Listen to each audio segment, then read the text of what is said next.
Olá, seja muito bem-vindo aqui ao canal Fé, Salvação e Obras. E hoje, neste vídeo, eu gostaria de falar com você a respeito do que é judaizar. Apesar desta palavra não aparecer nas Escrituras em nenhum momento, o seu sentido remonta a um problema que os primeiros discípulos de Yeshua tiveram que tratar. Infelizmente, este termo tem sido usado para depreciar e desqualificar aqueles que ensinam o contexto original judaico das Escrituras. Portanto, o que eu quero aqui neste vídeo é tratar exatamente de qual o problema os apóstolos tiveram que lidar e o porquê esta pecha é injustamente atribuída a nós, que ensinamos o contexto judaico original das Escrituras. Em Gálatas, capítulo 2, o apóstolo Paulo narra acontecimentos da sua ida a Jerusalém antes do início da sua primeira viagem missionária. Esta ida de Paulo e Barnabé a Jerusalém é narrada em Atos, capítulo 11, versos 27 a 30, onde lemos: E naqueles dias desceram profetas de Jerusalém para Antioquia, e levantando-se um deles, por nome Ágabo, dava a entender, pelo Espírito, que haveria uma grande fome em todo o mundo. E isso aconteceu no tempo de Cláudio César. E os discípulos determinaram mandar, cada um conforme o que pudesse, socorro aos irmãos que habitavam na Judéia. O que eles com efeito fizeram, enviando-o aos anciãos por mãos de Barnabé e Saulo. Atos 11, 27 a 30. Estando Paulo em Jerusalém, ele narra os acontecimentos que se deram em Gálatas capítulo 2. Eu te convido a prestar atenção nesta leitura. Depois, passados 14 anos, subi outra vez a Jerusalém com Barnabé, levando também comigo Tito. E subi por uma revelação, e lhes expus o evangelho que prego entre os gentios, e particularmente aos que estavam em estima, para que de maneira alguma não corresse ou não tivesse corrido em vão. Mas nem ainda Tito, que estava comigo, sendo grego, foi constrangido a circuncidar-se, e isto por causa dos falsos irmãos que tinham entremetido e secretamente entraram a espiar a nossa liberdade que temos em Cristo Jesus, para nos porem em servidão, aos quais nem ainda por uma hora cedemos com sujeição, para que a verdade do Evangelho permanecesse entre vós. E quanto àqueles que pareciam ser alguma coisa, quais tenham sido noutro tempo, não se me dá, Deus não aceita a aparência do homem, esses digo que pareciam ser alguma coisa, nada me comunicaram. Antes, pelo contrário, quando viram que o evangelho da incircuncisão me estava confiado, como a Pedro o da circuncisão. Porque aquele que operou eficazmente em Pedro para o apostolado da circuncisão, esse operou também em mim com eficácia para com os gentios. E conhecendo Tiago, Cefas e João, que eram considerados as colunas, a graça que se me havia dado, deram-nos as destras em comunhão comigo e com Barnabé, para que nós fôssemos aos gentios e eles à circuncisão, recomendando-nos somente que nos lembrássemos dos pobres, o que também procurei fazer com diligência. Gálatas 2, 1 a 10. Nessa história narrada por Paulo, nós vemos claramente que havia, dentre os discípulos de Yeshua, um grupo de pessoas de renome que não aceitavam o ministério de Paulo na sua obra de levar o evangelho aos gentios sem impor sobre eles a obrigatoriedade da conversão ao judaísmo. Esse grupo é denominado em outras passagens como os do partido da circuncisão, pois, para eles, o gentio deveria ser circuncidado e convertido ao judaísmo para que fosse salvo. Foram justamente esses que começaram toda aquela polêmica que culminou no primeiro concílio em Jerusalém, da qual nós já falamos aqui neste canal. Mas, no que consistia circuncidar um gentio? O processo de proselitismo daquela época obrigava que o gentio converso, prosélito, guardasse não somente a Torá, mas também as halahás rabínicas, dentre elas a que obrigava o judeu a não entrar na casa de um gentio.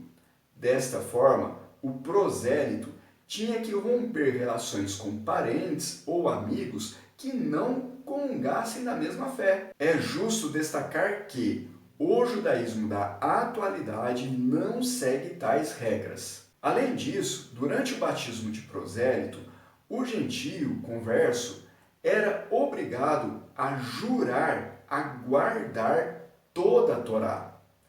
Essa postura, além de impor sobre o gentio um jugo desnecessário, contrariava a palavra dos profetas, que anunciaram que o Eterno separaria para si um povo dentre os gentios. Naquele dia tornarei a levantar o tabernáculo caído de Davi, e repararei as suas brechas, e tornarei a levantar as suas ruínas, e o edificarei como nos dias da antiguidade, para que possuam o restante de Edom, e todos os gentios que são chamados pelo meu nome, diz o Senhor que faz estas coisas. Amós 9, 11 e 12. Além disso, Isaías anuncia sobre o tempo em que as nações subirão a Jerusalém para adorar ao Deus de Israel e aprender as suas leis. E irão muitos povos e dirão: Vinde, subamos ao monte do Senhor, à casa do Deus de Jacó, para que nos ensine os seus caminhos e andemos nas suas veredas, porque de Sião sairá a lei e de Jerusalém a palavra do Senhor. Isaías 2, 3. A pergunta que surge é: se o gentio tem que se fazer judeu para agradar a Deus, quem é que vai subir a Jerusalém adorar a Deus no tempo do milênio?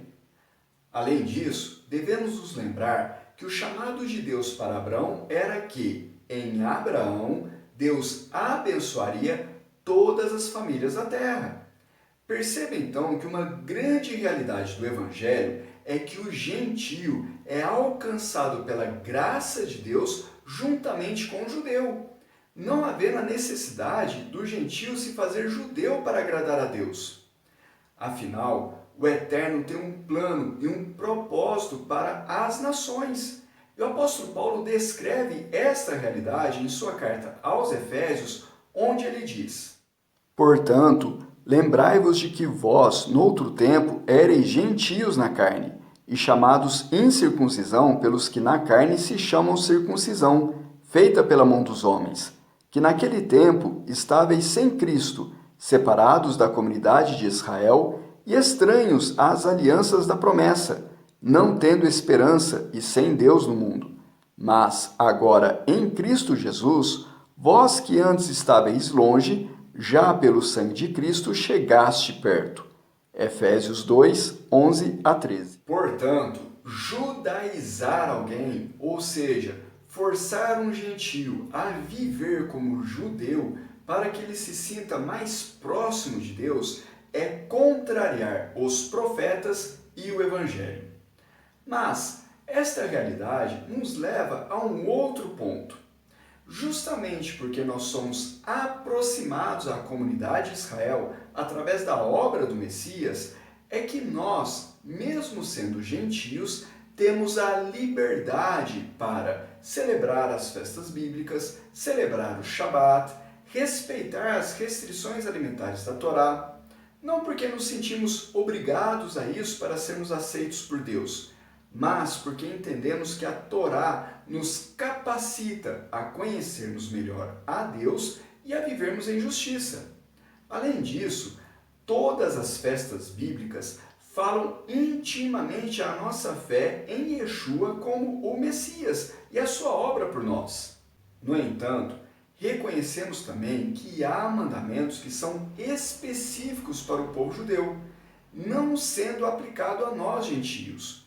Um desses mandamentos é a circuncisão. A circuncisão é dada unicamente para os descendentes de Abraão. E é por isso que o apóstolo Paulo decreta: É alguém chamado estando circuncidado? Não se faça incircunciso. É alguém chamado estando na incircuncisão? Não se circuncide. 1 Coríntios 7:18. O que fazemos aqui neste canal é justamente levar à igreja o entendimento a respeito da Torá que tem sido negligenciado há muito tempo por causa da teologia da substituição. Na verdade, estes ensinos nos têm sido roubados e nos têm feito viver há milênios sem compreender corretamente os propósitos de Deus para com Israel e para com a igreja. O nosso propósito aqui não é judaizar ninguém, mas fazer com que o gentio crente entenda que nós não substituímos a Israel nos planos de Deus, mas que através da obra do Messias Yeshua, nós somos aproximados à comunidade de Israel, que há bênção e graça ao praticarmos a justiça da Torá, que o Shabat e as festas bíblicas têm muito mais a ver com a nossa fé do que as festas pagãs comumente celebradas por aí. Mas, da mesma forma como ensinamos estas coisas, repudiamos qualquer outro ensino que venha impor sobre o gentio qualquer outra necessidade que não seja a fé em Deus e no Messias Yeshua. Nossa obediência deve ser fruto de fé e jamais de legalismo. Se você gostou desse vídeo, curta, compartilhe com seus amigos. Eu te convido também a se inscrever no canal, ative o sininho de notificações. Desta forma, você será notificado sempre que postarmos um novo vídeo. E que o Eterno os abençoe. Shalom!